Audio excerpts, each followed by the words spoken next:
Hello, Spenely. Good afternoon. It is 12:38 p.m. Sorry about that. I got a phone call right before I was due to go live, but it was a fun one. Anyway, I hope you guys are doing well today. I hope everything is good. My name is Angie Atkinson, and on this channel, I offer free daily video coaching to help you discover, understand, and overcome narcissistic abuse and toxic relationships. I like to call it toxic relationship rehab. So if that sounds good to you, hit that subscribe button and we will just get going. Hello, Jillian. How are you feeling today? How are you doing? I hope you're well. Hope everyone is well. I cannot complain. I'm pretty okay. I'm better than I was yesterday for sure. Hello, Ann Speaker. She says, hi there. You look beautiful today. Thank you. Is it Speaker or Spiker? Sorry about the noise there, y'all. Um, hello, James, my friend, and hello, Faith. How are you? Welcome. Thea in the house. Hello, Thea. Welcome, welcome. Hello. She says, hey. Hey, how are you? Hello, Kat Cody. Welcome back. Susie Bessie. Hello, and welcome. Dawn Elizabeth and Speaker. Okay, good. I said it right then. Right on. Ruby Von Climax. What an interesting name. Hello, how are you? Jillian says, I'm going to have to buzz on out of here in about 10 minutes. So I'm glad I was able to catch you. My love to you and many thanks. Thank you, Jillian, for being here. I appreciate you, my friend. All right, let's see here. Ha, Morris said she thought I was in New York. No, honey, I'm in St. Louis. Eastern, what am I? I'm Central Time. Okay. James says, yay, I was third. Hello, Miss Colleen. Yes, I am feeling better. Thank you. Jen Archer, hello, and welcome. And who else do we have here? Let's see. We have Dawn Elizabeth, Jackie Jean, Ron. Hello, everybody. Frankie Robertson. Greetings, sunshine, Queen Bee. Well, thank you, Frankie. How are you, my friend? What's for tea in the house? Hello, happy to see you. And Kit Kat says, did you believe they can send bad mojo our way? I've had the feeling of doom all morning, and sure enough, he just tried to call. He wanted me to, and I don't see the rest of it, but I'll tell you something. I think you might have sensed it. Whether they could send it or not is another story, but you certainly might have sensed it, given the long time you spent together and your empath side, right? I think it's possible. Let's see here. Jillian says, Dawn, hey, Sansu Wellness, how are you? Dawn Elizabeth says, hello. Hello, Dreams of Bliss. I love your name. How are you? And welcome. Frankie says, greetings to the Mod Squad and everyone. A. Clark in the house. Hello, A. Clark. How are you? Hello, and welcome. Dawn Elizabeth says, hello to Sansu. Hello, Julia Pfeiffer. How are you? Misty Dawn is here. Hello, Misty. Welcome back. She says, good afternoon. I'm waiting on a call saying my husband has been served, so he stops trying to contact my family. Oh my gosh. I certainly hope that works out for the very best for all involved. I mean, your family and yourself anyway. I know that must be stressful. And who else do we have here? We have Tabitha. Hello, Tabitha Mays. How are you? And welcome. And we have Susie. I saw Susie. All right. And we have Jillian. She says, well, here's a tough question to get the ball rolling for those of us who are in extreme trauma right now. What is the one thing that we can do to experience less pain? Ooh, that's a tough one. You know, a lot of people, and, you know, empaths especially, sometimes we become so overwhelmed by the pain and the world around us, even sometimes just the ugliness of the world, because when you're seeing ugly in front of you, which narcissists tend to be, and I don't mean physically ugly, I mean emotionally ugly. And when you're going through the trauma stuff, Jillian, I think the best thing, this is a tough question. I think the best thing to do is to, first of all, allow yourself to feel that pain, because when we're in the relationship, we don't do that typically, or we shove it down as much as we can. So we have to start by trying to work through it. And then once we've done that, you know, and I find ways to work through it such that are really helpful, include things like journaling. Sometimes you just need to cry for a minute. And I definitely always recommend putting kind of an end date on that mourning and that pain. But at the same time, I think the other thing you want to do is, once you have worked through it as much as you can, you know, you have to make an intentional choice to jump off, right? So that sounds weird. Jump off the pain wagon. You have to make an intentional choice to start to focus on what you do want, not what you don't want, and then start to focus on your ability to find, you know, reasons to be grateful around you.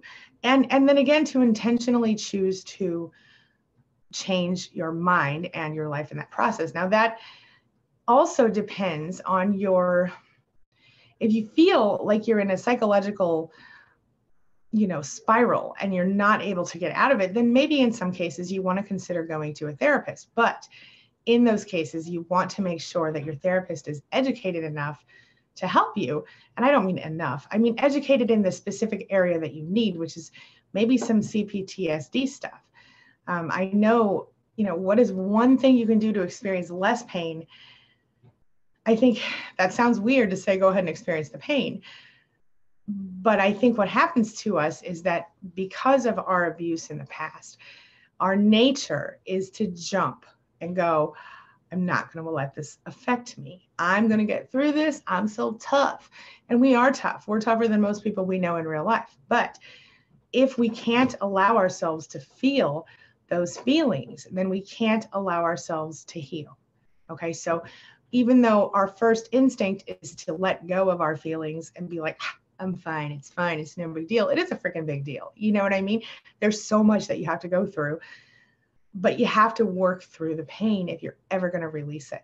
That's what I'm saying. And Jillian, I don't know if this question is for you or for someone else, but if you are still in this sort of pain, you may want to look into some real serious personal work. You might want to talk to a therapist. You might want to set up a coaching appointment. I can maybe help you individually, but you definitely don't want to continue to live in it without working through it. Does that make any sense at all? Am I helpful at all? I hope so.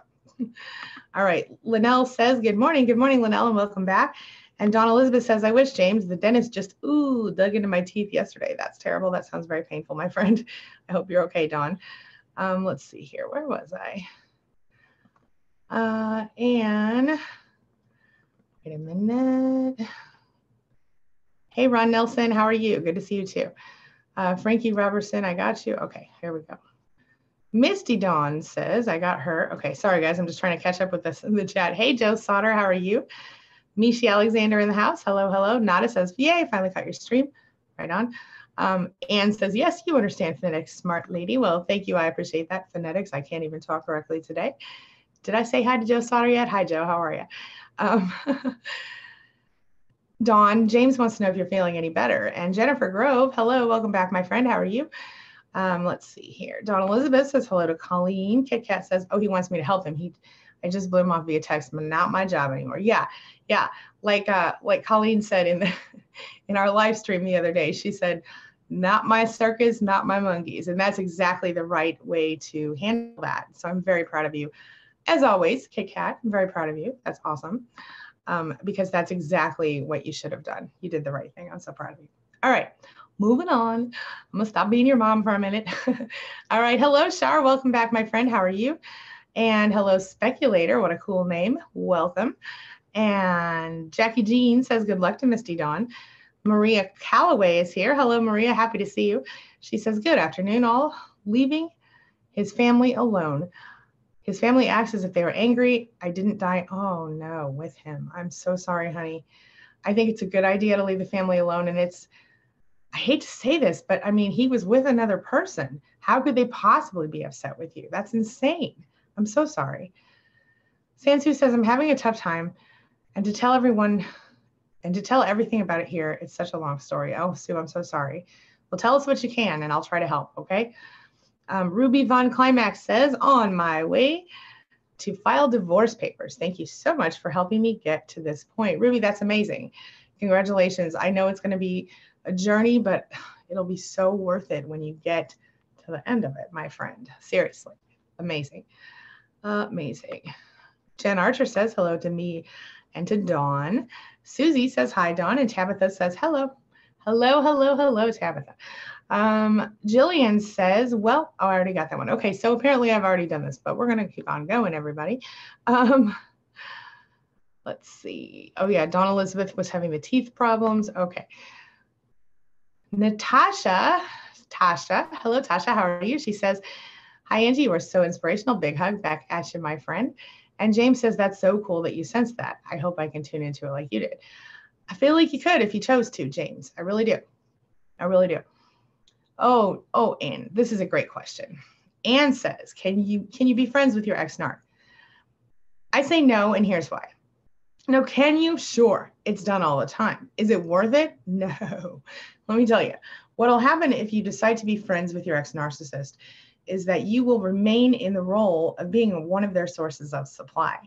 And I think, honestly, I think that is the worst thing that you could do, because it will essentially keep you in their servitude up to a point. Does that make sense?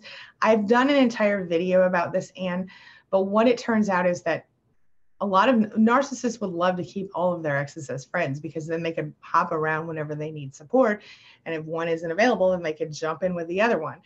And I don't know, Anne, maybe that's okay with you, but it's not okay with me personally to be one of many sources of supply. Let me know your thoughts about that. So can it happen? Yeah, sure, it can happen. Will it happen in a healthy way? No, it will not. Is that helpful at all? Let me know your thoughts. Sansu says, congrats, Ruby. And James says, I'm great. Thank you. Excellent. Dawn Elizabeth says hello to Maria. Oh, Dana's here. Hold on, guys. I have some awesomeness for you. She's over there all by herself and I'm ignoring her. I'm sorry, Dana. I didn't see you come in. Hold on one second. I'm getting it. See, this is my surprise guest I promised you all. Here she comes. Woo! Here comes Dana. There she comes. Hey! Sorry about that. Can I hear you today? Talk to me. Let's see. Can you hear me? I can hear you. Oh, yay! We have trouble sometimes with the hearing. Yes. All right. Let me make sure we're good. Okay, we're good. Okay. Hey, guys. Dana's here. How about that? Dana, I'm so glad you're here. Oh, I'm so glad to be here. It feels like it's been over a month, but it feels like it's been 3 days.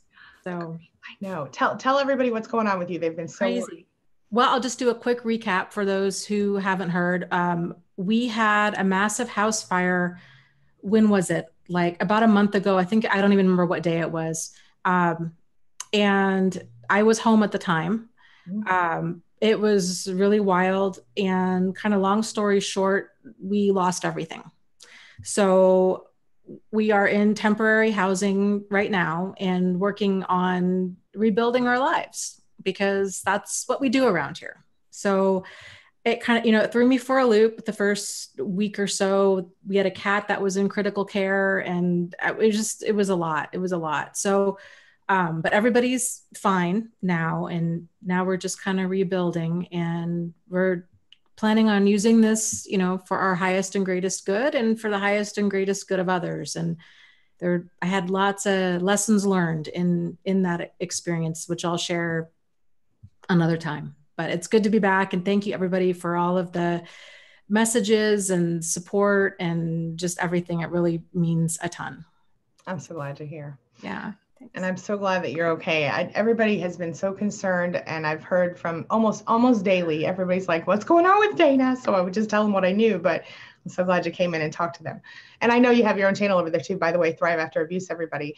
You can see it in the chat if you scroll back up, or just go type it in anywhere. And make sure you subscribe to her as well. She's awesome.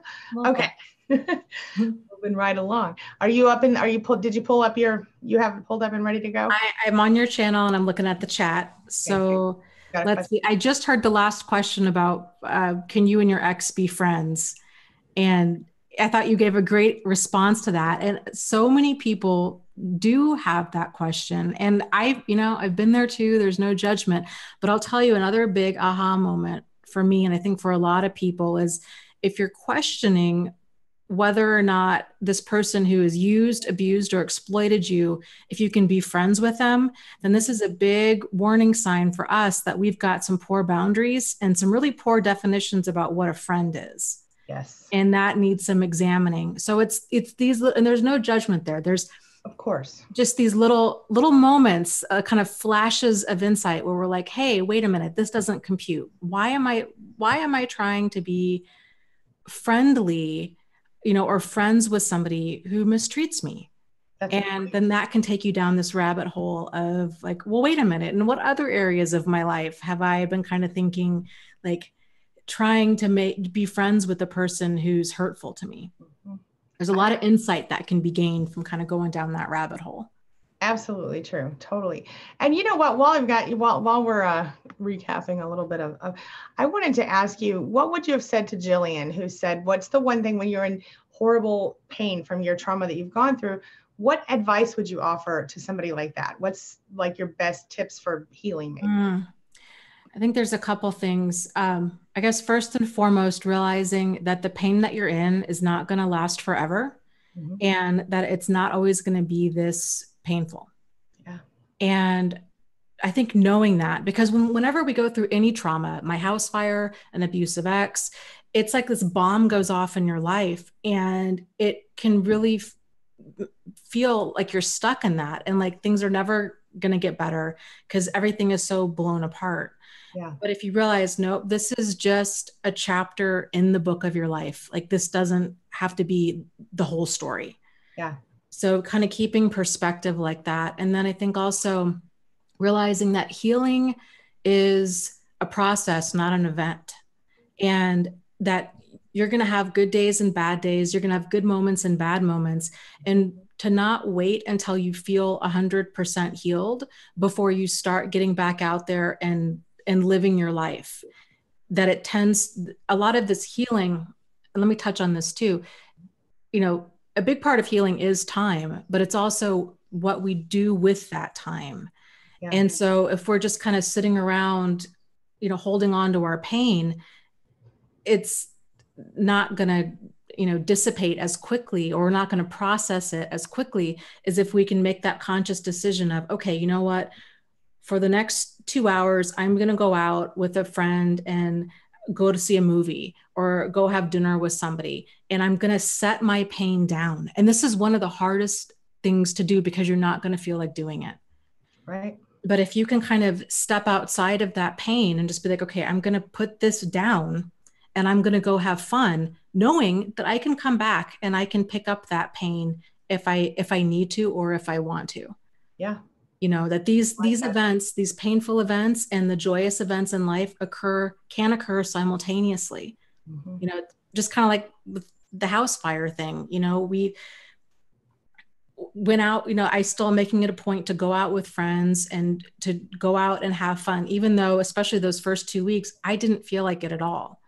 And I had to just do that because it's like, I need to do that because that pain can just be so engulfing that it steals your life. And I think to make that conscious decision of not letting this person or this situation steal any more of your joy or of your happiness. And you kind of dig your heels in and you start living a good life for yourself because you deserve it, not necessarily because you feel like it. And in time, you will start to feel more like it.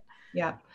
And one of the things I suggested was a lot of times when we go through any sort of serious trauma, especially when we're talking about with a narcissist, I found during my relationships with narcissists that I was never allowing myself to feel anything. I was always focusing on what, you know, how could I keep that person happy? And I didn't have time to be sad. I had to focus on them. And so I was shoving a lot down. So the first thing I said was, before anything else, you have to let yourself kind of work through it and stop trying to shove it down just for a minute. You know, like let yourself feel it first and then move forward. What do you think about that? I think that's great advice. And I think a lot of people, I would say myself included too, even after going through it, they either tend to feel full of rage or they feel numb.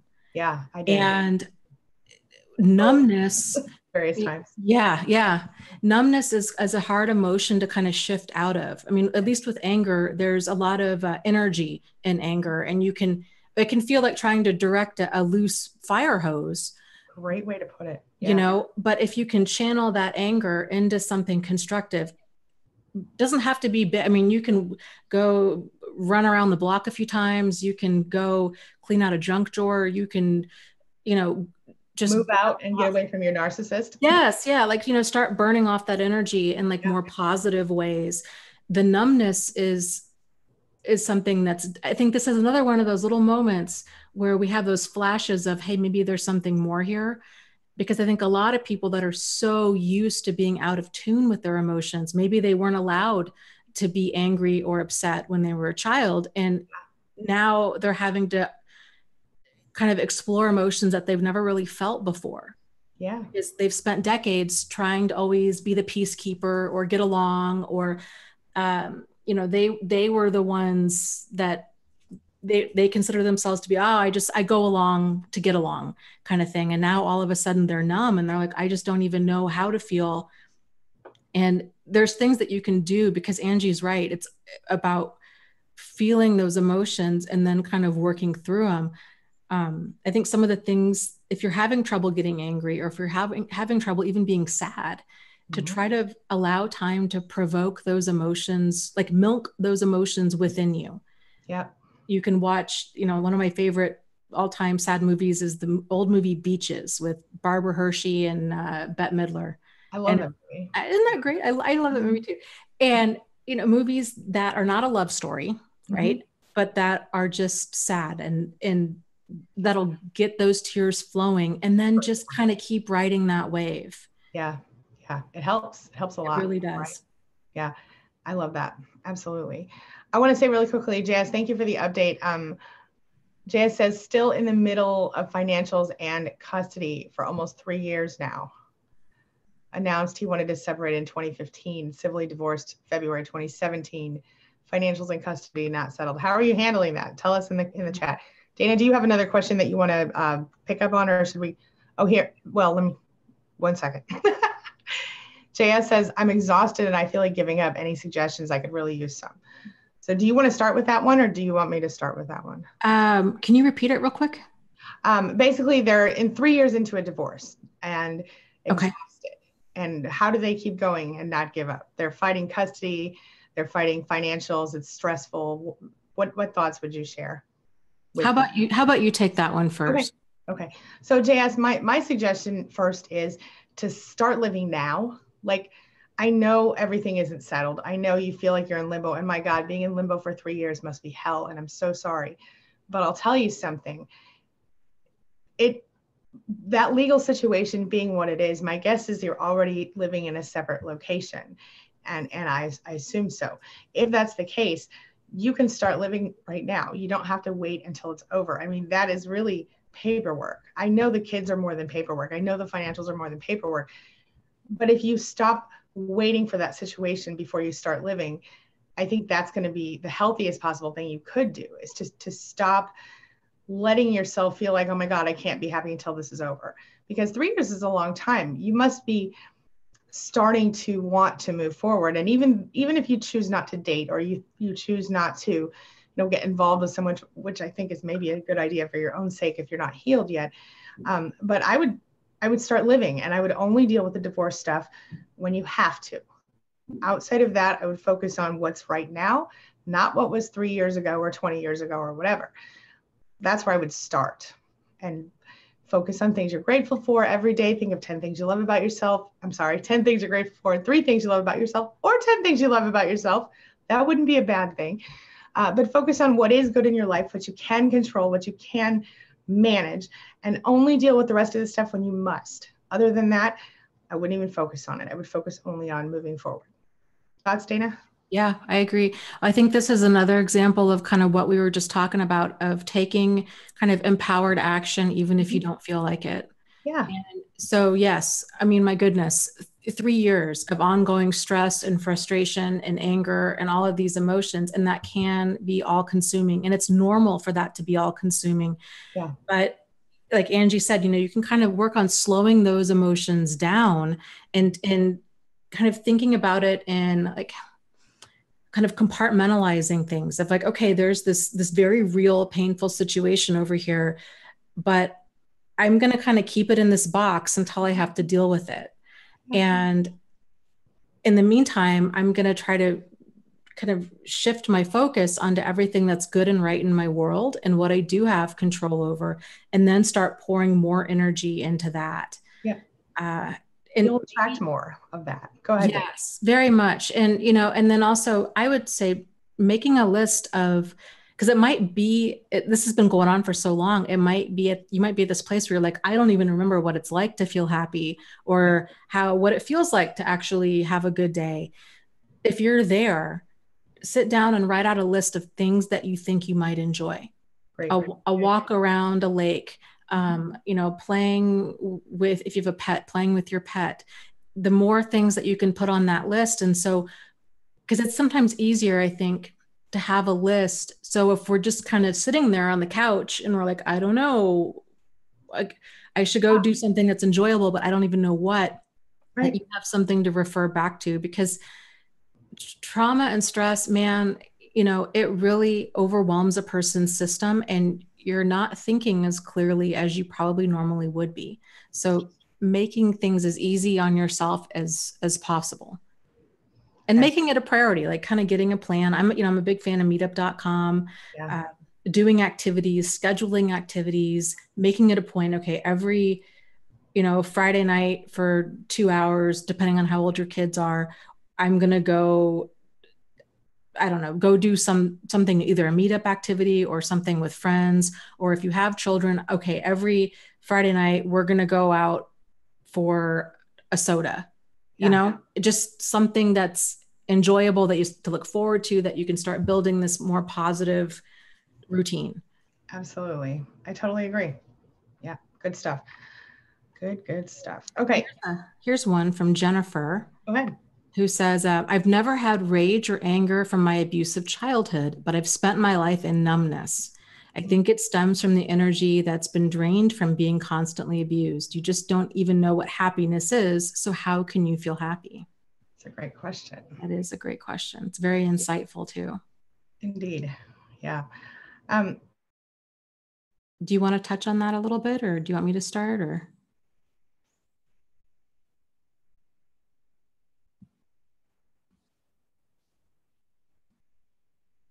Did you hear me? Oh no, are we stuck? Oh, Can you hear me? Okay, yeah. Go ahead. Start. Okay. Sorry, we froze up there for a second. Yeah, I was like, oh, okay. Well, I would say that kind of goes along with what we were just talking about, with kind of making a list and thinking about what things do you enjoy. And happiness is such an individual thing.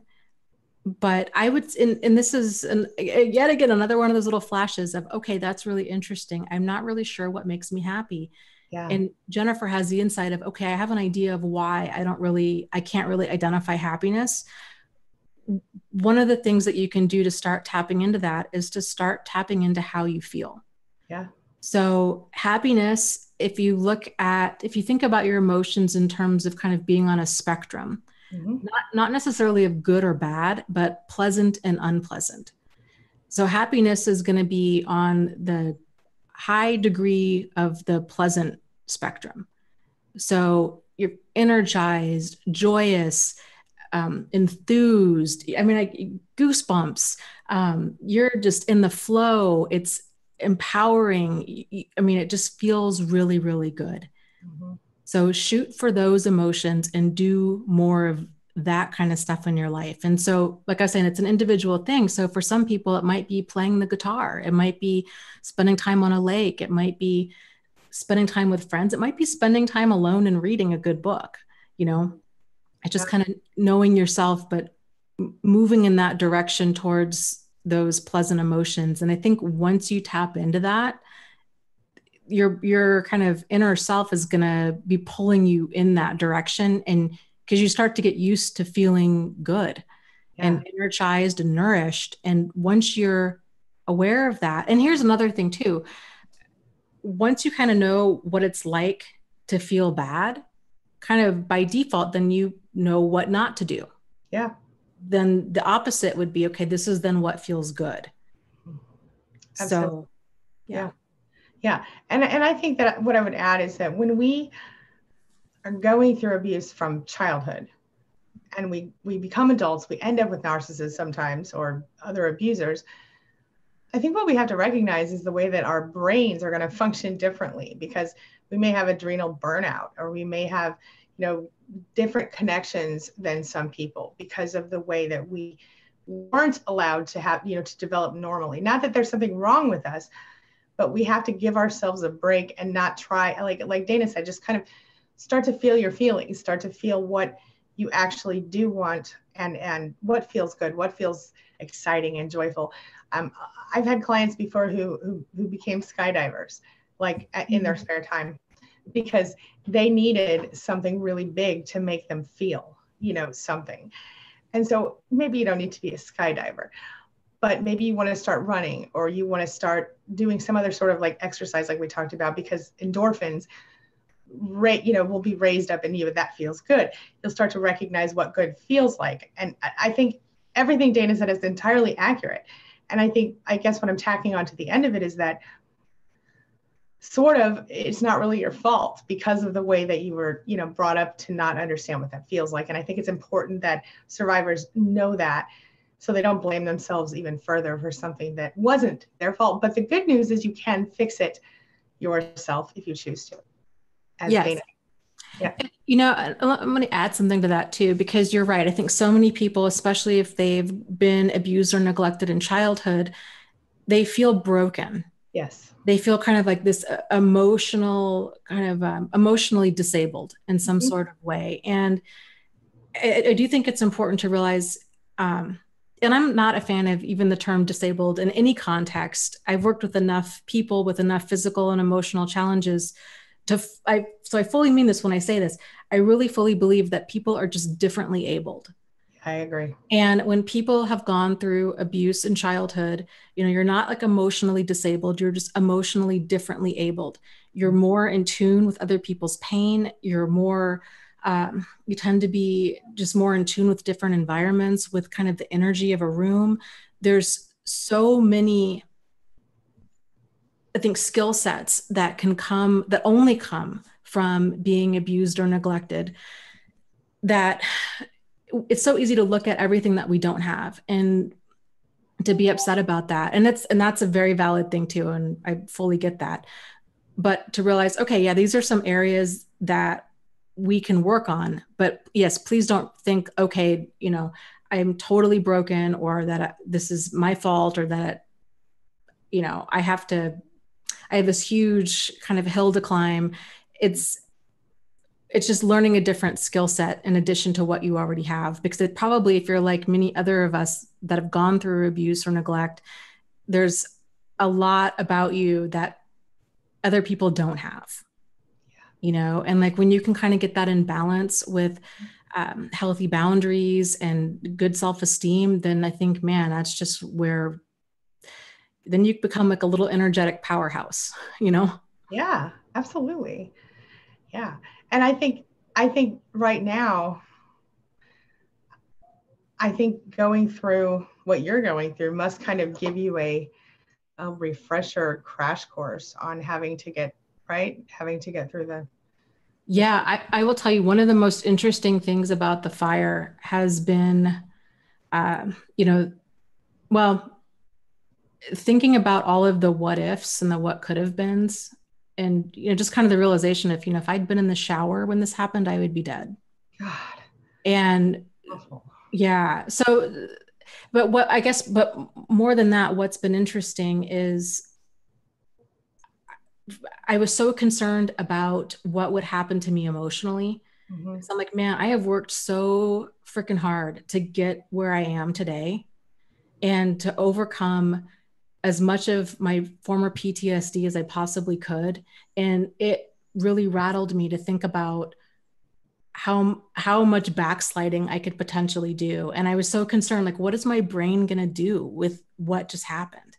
Yeah. And I was so concerned. I'm like, I don't want to become like super neurotic, or like, I don't want to go back to where I was before, because man, it took me years to climb out of that. And so I guess one of the big takeaways for me was realizing I needed to get kind of a grip on those wild horses that were my thoughts at that time and direct them.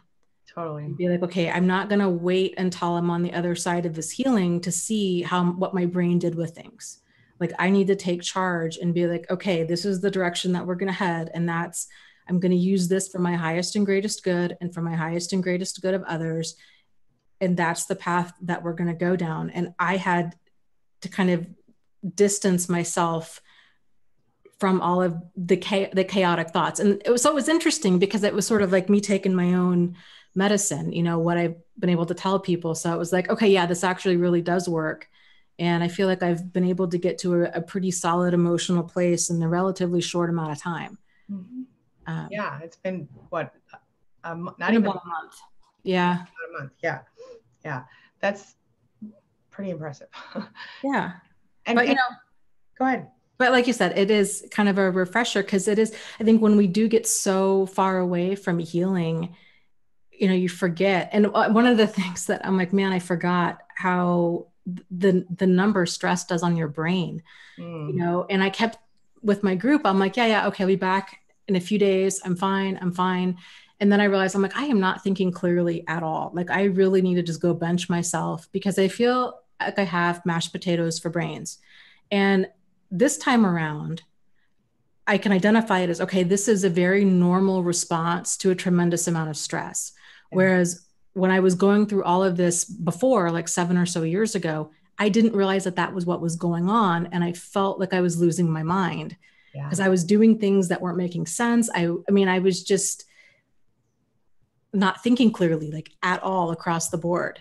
So it's been interesting to kind of be able to be more mindful of my thought process and my own behavior during all of this. I can imagine. Yeah. I know anytime I've gone through anything difficult, I feel, and thankfully, I'm gonna knock on some wood over here somewhere, but thankfully I haven't had any serious, horrible things recently, but little things, and even then I kind of relate, but I can imagine having what you've gone through is a lot. And I'm just really, I think it's amazing that you're able to start back up again and keep going because it's such the idea of losing everything, I think for anyone must be devastating. Right. And I just, I feel for you. And I think it's amazing that you're, and a testament to what you talk about and what your theories and your ideas that they work. And here you are, living proof, looking gorgeous, by the way. Just saying. Anyway. But yeah, I know. Okay. Let's move on because I don't want you to be all sad or anything like that. Okay. But tell me, go ahead. I had a question in here from Corey. Okay. Who says, can you tell me how to pinpoint if my boyfriend is love bombing me or if he has truly changed? Okay. That is a great question. If you know that they're a narcissist, then they're probably love bombing you, right? But with that being said, I think if you believe that this person is not a narcissist and you believe that they have created some sort of change in their life, then just make them wait a while and watch what happens.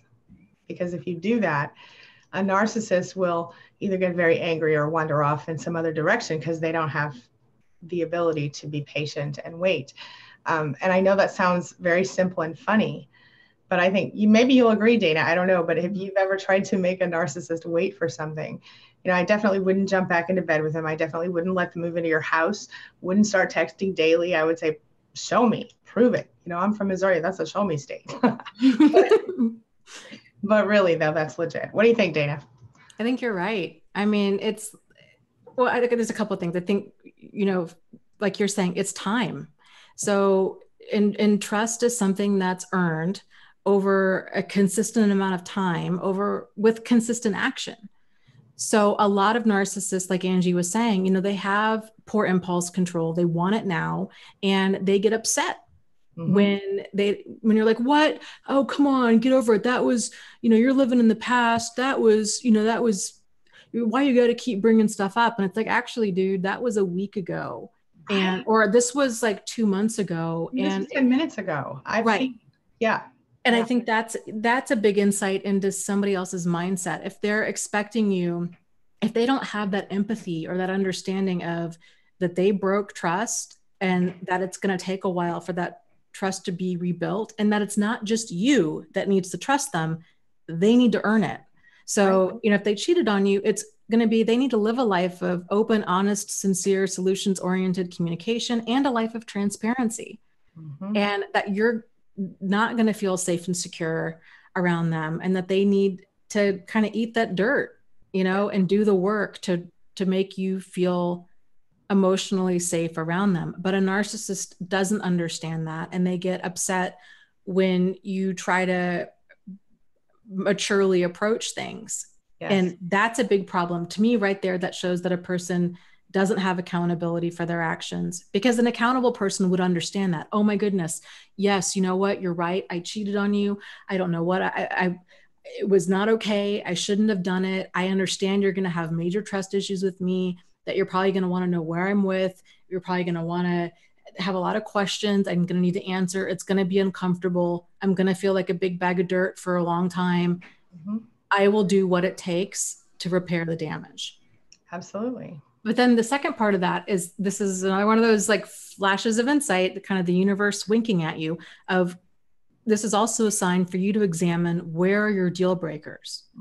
So if somebody has, if you're like, well, things were really low, but now they're on their best behavior again, I think you need to take a step back and examine, what did they do that they're now love bombing you with? Yep. You know, I agree. I totally agree. And I also suggest that if you've been out or you're getting out, make a list of all the things that are the reasons you're leaving or the reasons you want to stay away if they've discarded you. All the things they did that caused you emotional or physical or any other sort of pain, psychological pain, because you forget when you go away. When absence makes the heart grow fonder, for real. Abuse amnesia is real. And so you don't want to go back into something, whether it's cheating or whatever. I mean, you know, that old saying, once a cheater, always a cheater. Well, I think that's more legit than people really realize sometimes. Mm-hmm. Oh, absolutely. I mean, especially, I think, you know, with any type of like really problematic behavior, once a person's been able to justify to themselves that that course of action is legitimized, they're more, your brain wires that way. That's right. And then now that becomes part of how a person handles things in their life. It's so true. That's why kind of once a cheater, always a cheater, once a liar, always a liar, once a thief, always a thief, or even once an alcoholic, always an alcoholic. Mm-hmm. You know, and a person with alcoholism or drug addiction, they know that. They're like, you know what, I have to really work to stay sober. Yeah. Because that's been ingrained in them for so long, of like the dopamine, the pleasure reward centers of their brain. This is how they've handled stress or not handled stress for a long time. Change is not an easy, simple process. And if you're seeing a change in somebody, it's like a flip of a switch, especially if it's like love bombing and you're like, boy, man, things were really awful in our relationship. And now everything seems fine. And I feel like, you know, we're so much, yeah, this is so bizarre. Like odds are that's not even odds are, that's not sincere, because that's not how change happens. Absolutely agree. Yeah. And I think that was a great example that you brought up about the alcoholic, because that's the truth. And any alcoholic who is successfully recovering will tell you, they won't say, I used to be an alcoholic. Even if they've been sober 40 years, they're going to tell you, I am an alcoholic. And mm-hmm. I'm always in recovery, you know, and we become addicted to these people. Don't forget that. And mm-hmm. so part of your brain wants that to be real, wants it to be okay, and wants to justify to you, hey, it's fine. I can take a drink of this person. They won't hurt me this time. You feel me? And it's not the same thing as a drink, but it's the same part of the brain that's affected and so in some ways it is the same. Does that make sense? Yeah. Yeah. Go ahead. Do you have anything else on that, Dana? Oh, somebody had just asked in the chat and I just lost it. Said something about people can change. And I just wanted to touch on that real quick. Yes, people can change. However, depending on the damage that they've done, it's very easy to get sucked into that codependent cycle of like denial, holding on to false hope, and getting dragged through hell. Mm-hmm. Thinking like, well, this time they're willing to go to therapy, or they found God, or they said that they're sorry. They've never said that before. And this time we've turned a corner. This is why having deal breakers is so important. And then giving them time, mm-hmm. you know, just, and to kind of go back to addicts or alcoholics. Yeah, a person can get sober, right? But if they've had really destructive behavior before, then everybody would be wise to take a few steps back and be like, you know what, you need to get some sober time under your belt. And that means, you know, I'm not loaning you money.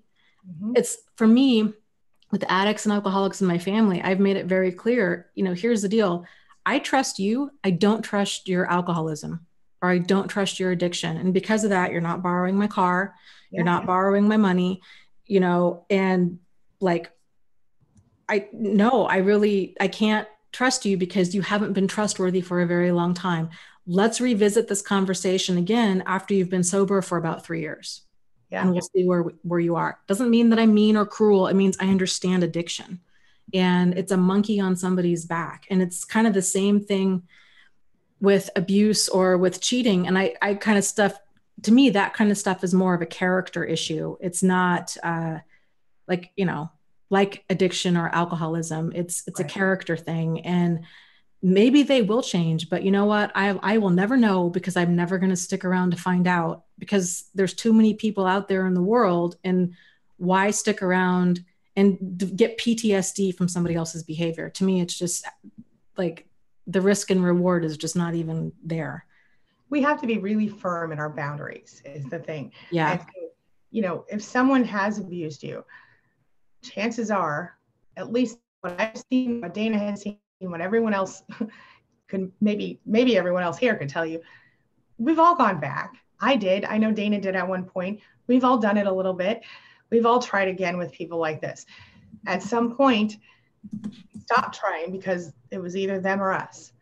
And you have to put yourself first if you're dealing with adults. If it's your child and they're under 18, you got some leeway. If they're over 18, you still have to, but you still have to put yourself first up to a point, because you can't help anyone else if you can't breathe, like the airplane situation. Yep. I mean, so yeah, that's what and I think it's hard, when a person's in it. I love all of these different reality shows they have on, like, My 600-Pound Life is one that I find fascinating. And you've got these people around them that are like, this is my mom, and she's bedridden, and you see this dynamic and you just want to cry for everybody involved. And here's this child who is basically being manipulated by this person who's a food addict. Yeah. And they're confusing love with enabling. Yeah. Because they're like, the only thing that makes her happy is food, and I want to make her happy, and I love her. And then of course this person who's now bedridden because of their addiction is saying, throwing out everything that they can to get this person to go to the store and get them their drug, their food. And so I think it's very important that we understand kind of what healthy boundaries are and what love is and what enabling is, so we don't slip into it. So we can say, you know what, mom or whoever's going down a really toxic path, I love you so much, but because I love you, I can't be a part of this, because love doesn't enable like that, Yeah, absolutely. I need to stop really quick and say, Dawn Elizabeth, thank you for the $10 super chat. We appreciate you very much. But I totally agree with you on that. And I think that's the thing. You have to, I did a video about this before, what real love is to me. And it's that, if we're talking about on, a spouse or a partner kind of love, for me, it's like that person who's got your back even when they're mad at you sometimes, or that person who, you can, I better not say that. Somebody that I was going to say you could fart in front of, but it's not appropriate right now, but it's true. Eventually it's true. But my point is, it's someone that you're comfortable with and someone who is like your safe person. Like you could say anything to that person. And even if you're in an argument, if it's something that they need to respond to you on in an emotional support kind of way, they're going to stop and do that. I mean, that's what I've experienced. What do you think, Dana? Am I off base on that one? No, I think you're right. I'm a big fan of love is an action word. It's a verb. Yeah. And it's, you probably heard the saying that love is friendship on fire. And I love that, because I think that's so accurate. It is. Like, I don't want to be treated as a queen, and I don't want to be treated as a doormat. I want to be treated as a friend and as a partner and as a teammate in this crazy thing we call life. Yeah. Yeah. I'm not going to lie to you and say I don't want to be treated like the queen. But I also, on that same token, extend that same type of, treatment to my spouse, he could be the queen if he wants to be. Yeah. A king, whatever. Yeah. But, and I think if you think of it in terms of, like the definition of friendship is it's mutuality, and it's based off of respect and trust. Mm-hmm. And that's the foundation of any good relationship. And if we start kind of understanding, okay, that's what friendship is, then we're less likely to get dragged off course, mistaking a person being friendly, like a narcissist, for true friendship. And love, like you're saying, yeah, I love being a doting partner and being extra good to the person, to my husband or the person that I'm with. And it's returned. It's that state of mutuality of like, if you're sick in bed, that he's going to bring you tomato soup and crackers and be fine with you having, a chick flick night because you don't feel good, and vice versa. Yeah, right? Exactly. Yeah. Yes. Yeah. And I think that's exactly, I like the way you said about mutuality as well. I want to bring this question out really quick. We have Kit Kat says she feels slightly unsettled in her divorce. Now she's someone that we've been talking with since before she even left. So she's one of our success stories, but she says that she's struggling right now because now she's divorced. He's moved on. She said he gets to be physical with someone else while she is like left hanging. She has to figure it all out. She said she knows it's petty, but it's a real sticking point for her. And I mean, I have a lot of thoughts on that, but I'd love to hear, what do you think about this? Yeah, it's devastating. I think everybody that's gone through it and that's had their previous partner move on at light speed, it's one of the most heartbreaking things about all of this. Mm-hmm. I guess for me, I had to kind of lean into that pain and fully realize, life is not about being fair. Life is not about fairness. It's about growth. Right. And that pain that you're experiencing is there for a reason. And it's really to kind of motivate you to do something radically different. So when that pain and that anger would surface within me, I would often try to kind of lean into it and be like, okay, Dana, yeah, this really flipping hurts and it needs to hurt because there's lots of lessons here. Yeah. And the pain is your friend, even though it doesn't feel like it. And this might sound kind of weird too, but because we experience that pain, it means that we're also capable of growth from this. We can realize, I don't want to ever be treated like that again. I don't want to be in a relationship where somebody can just move on at light speed and not take me into consideration. And you start squeezing these lessons out of this and you start making it work for your highest and greatest good. Yeah. That helps to give your pain a purpose, and it helps to kind of like transmute that pain into something positive. They won't ever learn because they don't have guilt or a conscience. And so there's no capacity. There's no capacity for any human being if we don't experience pain from our actions, because that's the driver that says, hey, what you're doing isn't working. Mm-hmm. Yeah. So, I kind of off track, but not really.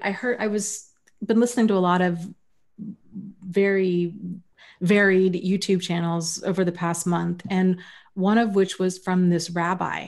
Mm-hmm. And he was talking about the kind of life and fairness and the serpent in the garden. And he made a great point that I'd never thought about before. I think this is interesting, even if a person's not religious. Okay. He said, God cursed the snake and he made him, you're going to now be slithering on the ground and you're going to eat dust the rest of your days. And the rabbi had said, well, what's interesting about that is the snake actually has a pretty easy life. He slithers on the ground. His food source is right in front of him. He has kind of all of his wants and needs met. The rest of us have it so much harder, but that's the curse of the serpent. Mm-hmm. Yeah. So I really liked that because it just shows that growth takes pain and it requires a tremendous amount of work. And when you can get on the other side of this, there's a very real chance that you might look back and be like, wow, I have learned so much from this. I mean, for me, I feel like I found everything in my life that I never knew that I was looking for. I love that.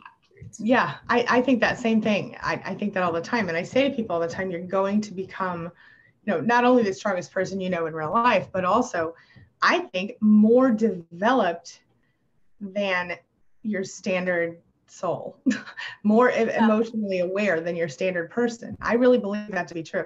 And on that same token, when we're talking about a narcissist, in this case, her ex-husband, yeah, I can see the serpent thing. I can see that. And that's almost exactly what I was going to say. So I'm not going to expand too much more because we're running out of time. But I wasn't going to say anything about the serpent, but that concept, you know what I mean? That concept of they can only develop so far. And I would add one more little tiny thing just because I'm a woman and she's a woman and I don't know how that feels. Here it goes.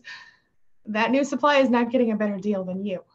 She's not. Don't forget. Yeah. Relationships are cyclical, and she will get it the same way you got it soon enough, if not already.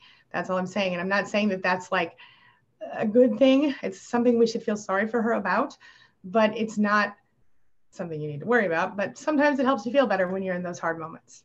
So, yeah. Mm-hmm. Okay. And I think too, real quick, it can be easy to see how quickly they've moved on. And you're like, man, everything that they wouldn't do with me or for me or whatever, now they're doing for this new person. They never wanted to travel before. Now they're going to Hawaii with them. They never wanted to introduce me to their friends, but now they're introducing them to their friends. They never wanted to, whatever it is. Now this other person, it's so easy to slip into this thinking, oh, now this other person, I have spent all of this time and energy in trying to make things work. And, you know, maybe if I just held on a little longer, I would have had that life. But now this other person's going to go reap all of the benefits of all of my hard work. Yeah. That is an illusion. It's smoke and mirrors. What you're seeing is the idealized stage for the next person. That is exactly right. It's not real. So please don't look at it. It's like that scene in Indiana Jones. Was it Raiders of the Lost Ark, where they unveil the Ark of the Covenant and everybody starts melting? Like, don't look at it because it's not real and it's just going to cause you pain. And that's right. She will learn. Yeah. And there's even if you, that's totally true. And somebody even asked me one time, they said, do we have an ethical obligation to tell the new supply? And I said, you know what? It doesn't matter because the new supply won't believe you. Think about that. Think about if you were at the beginning of your relationship and somebody came to you and said, hey, can you, you know, your person's a narcissist. They're going to hurt you. They're going to do all these horrible things to you. And then say, well, and you said, well, who are you? And they would say, well, I'm their ex. You would say, yeah, right. Because number one, your narcissist already told you they were crazy or bad or whatever. But number two, you're being love bombed right then. So on that, just on a similar note, we don't have an ethical obligation because they wouldn't believe us anyway. All right, moving right along. Danny, you got one for us? Yeah, I don't, but let me just expand on that too, because I like what you have to say about that. I think the only kind of, and I don't even know if you'd call it ethical, but for the sake of a better term, like the ethical obligation you have is to yourself. To moral, maybe that's the word I'm looking for. Moral obligation is to yourself and to your children if you have them. And like I was saying before, you know, life is not about fairness, even though that truth stings really hard because so many of us, we think if we're a good person, other people are going to be good to us, right? Yes. Life is not about fairness. It's about growth. And your job is, any human being's job is to become the most kind of self-actualized version of you as you possibly can in the time that you have here on earth. Mm-hmm. So your job is to grow. So turn that energy inward as much as you possibly can and grow, baby, grow, you know? Absolutely. Absolutely. And I think we've got, you know, our communities, as you guys know, which is part of the reason we do this, Dana's community, my community are very, very much overlapping, you know, so this is, we have a beautiful bunch of survivors connected to us. So I think we're very blessed and we're happy to have all of you here. We are just about out of time, but before we go, Dana, do you have any last questions you want us to touch on? Actually, no, because my computer's chiming at me. My battery's about to die. Ooh, so okay. I'm going to go ahead and sign off, or else I would normally pick a question, but I think I'm going to lose you. All right. But thank you guys as always. And hopefully we can do this again next week, Angie. Absolutely. And we'll be over on Dana's channel next week, assuming that she's, are you good? Okay. We'll figure it out. Yeah. All right. Okay. I will sign off. Great questions, everybody. Have a great rest of your week. See you later, Dana. Okay, bye. All right, bye-bye. Okay, guys, I'm gonna just kind of touch on a few of these really quick before we go. Let's see. I want to say hello to everybody who's here really quick, and then and if I see any other questions. So I have not seen, hello, Angelina, hello, little miss, James. I already knew James was here. What did James say? Oh, I lost it. Dang it. Okay. Mickey Duncan, hello. You're right. People can change, but it takes years and a lot of self-reflection. But people who can change must want to change. That's the difference. And I don't know how many narcissists, I've never seen it happen. And I've not found someone who has seen it happen legitimately. I'm not saying it can't happen. I do believe in theory it's possible, but I can't be sure. Right. Hello, MH. Hello, Serenity Now. Hello, Melanie Connor. She says, Angie, I'm 9 months into separation from my narcissist. I know going into kids with narcissistic parents, but Jessica asked, I'm worried about, I can't understand that question. You're worried about your 14-year-old son who's brainwashed. Oh, that's a tough one. Yeah. The best thing you can do with that child is to continue to love him and let him know that you're there. And if you have the opportunity to explain to this child what he's dealing with, that could be helpful, or she's dealing with, that could be helpful. I don't know if that's helpful at all, but I've done videos on this before. And in fact, I'm getting ready to do another video about it this week. So stay tuned for that. Anne says, the silent treatment is so predictable. It sucks. They punish you for not giving them what they want. Yes, indeed, my friend, that is truth. Corey Hendricks, hello. And I think we did answer one of your questions. Welcome, welcome. Let's see, Sansu Wellness, narcissists don't change. That is correct. Jen Archer, denial isn't a river. Isn't just a river. I spent a long time there. Girl, me too. I think we all did, you know. Candace Leanna says, well said, right on. Hello, Candace. Crystal Rolfe says there's a YouTube channel. Oh, yep, that's right, HG Tutor. I don't know him personally, so I can't talk about him. Dawn Elizabeth says malignant narcissists only get worse. I completely agree.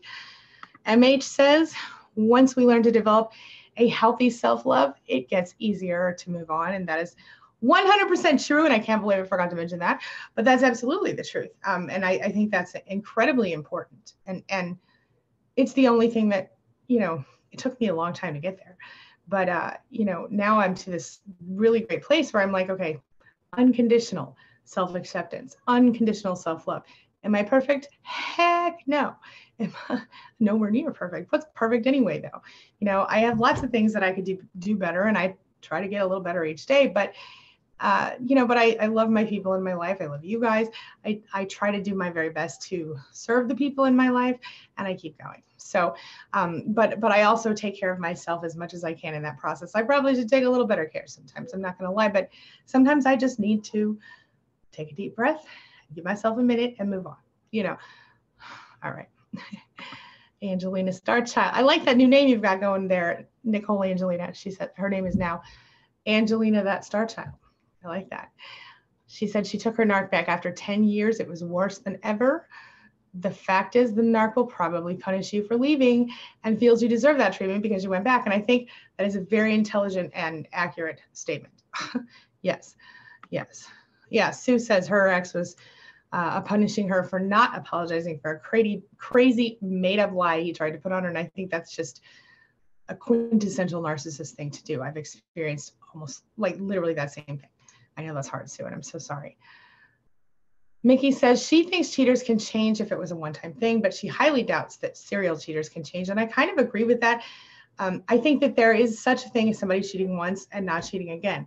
But if somebody has cheated on everybody they've ever been with, or they've cheated on you multiple times, and they're definitely going to be back. I'm sorry you can't see this video, Corey. Can you hit the refresh button? Adi is here. Adi says, till this day, I'm confused if my ex-boyfriend that I was with for 6 years was a narcissist because he didn't start acting like one until our last year together when he got back into heavy drugs. That's tough, okay, because that's the thing. When somebody is in active addiction, they're not in recovery, they act just like a narcissist. And when they are in recovery, very often those who aren't narcissists will go, I'm so sorry, I cannot believe I treated you that way. Whereas those who are still narcissists, well, who were always narcissists, will they continue to be narcissists even in recovery? So I don't know if that's helpful or not, but I definitely would be very careful with someone who is that addicted. Yes. Okay. Katrina Francis, hello. She says they'll stalk you and you'll take it as, oh, maybe they still care. No, they want to ruin your happiness and blame you for all of their addictions and problems. Ding, ding, ding. I think that's a lot of it. And I think also you at one time provided them with great supply and they need that back. But that is not your problem. Like Colleen said, not my circus, not my monkeys. Let it go. You know, not let it go. I know it's not that easy, but you know what I'm saying. Keep moving. Keep moving. Yes. And Crystal adds that a narcissist, a covert narcissist, can keep it under wraps for a long time if they are not challenged in their behaviors. And I think that's true. But I would just want to reiterate that even a non-narcissist who is in active addiction is going to act like a narcissist because their first priority will be getting that drug. And so they might steal from their grandma. They might steal from their mom and their neighbor because they need money for that drug and they don't care how that affects those people. You see what I mean? Something to think about. Doreen says music helps her. And thank you again, Dawn. Doreen says music helps her work through her feelings. Oh, and even direction mood, same. If I'm feeling upset and I want to listen to some sad music, I need to get a tear or two out, I'll do it. But the truth is most of the time I play my happy playlist because I like to feel happy. And it just changes my mood really quickly. But sometimes I have this one playlist. Okay, all of my playlists are labeled by emotion. They're all listed by emotion. One of my playlists, it's a private one, is called Pissed Off. Because sometimes I'm mad and I need to feel powerful. And so I have my happy, powerful songs and I have my mad, powerful songs. You know, we'll talk about that another day. Okay. All right, you guys, I'm about to wrap up. I'm really glad that we got the opportunity to have Dana here today because I think that I know a lot of you guys have been worried about her. I've been worried about her. We've kind of chatted back and forth, she and I, but I wanted to make sure that you guys got to hear from her that she was well. And I know she's put a couple of updates on her channel as well, if you'd like to check those out, but I'm glad she's coming back and moving back in this direction. And we have some exciting things coming up for you guys that we're working on together. So stay tuned for those. It's going to be really fun. So stay tuned for all of that. And yeah, if you have any additional questions, please feel free to leave them in the chat. I'm going to come back and look at this when I finish this session. I've got to get started on my videos for the next few days, so I'll be recording some of those today as well. And then if you have anything else, I will be here tomorrow for a quick check-in and again on Thursday for a long session. So thank you so much for being a part of my day and a part of my life. Thank you for letting me be a part of yours. You guys are so important to me and I really appreciate you. So let's talk again tomorrow. The chat will stay open for about 20 minutes for those of you who are chatting now. So you are welcome to continue to chat and I'll try to pop in shortly. All right. Have a lovely, what is this, Tuesday? And I'll see you guys very soon. Don't forget, you're never alone. You always have your family. Talk to you soon.